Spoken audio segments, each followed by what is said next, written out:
আসসালামু আলাইকুম ওয়া রাহমাতুল্লাহ।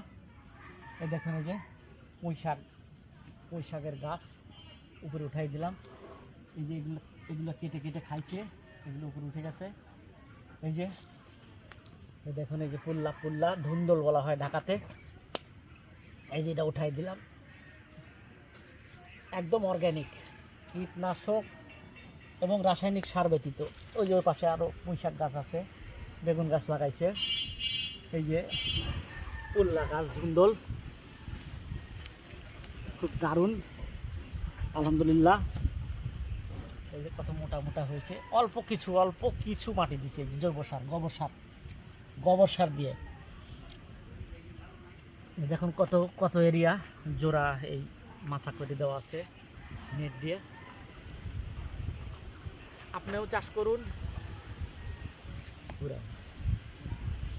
আপনি আপনার ছাদ থাকলে ছাদে অথবা পরিত্যক্ত বাড়ি বা ঘরের আশেপাশে জায়গাগুলোতে পুষ্টি সমৃদ্ধ সবজি তো গাছ লাগান এবং সবজিতে পরিবার অর্গ্যানিক খাদ্য খান।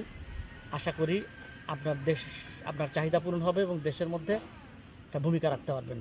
ধন্যবাদ।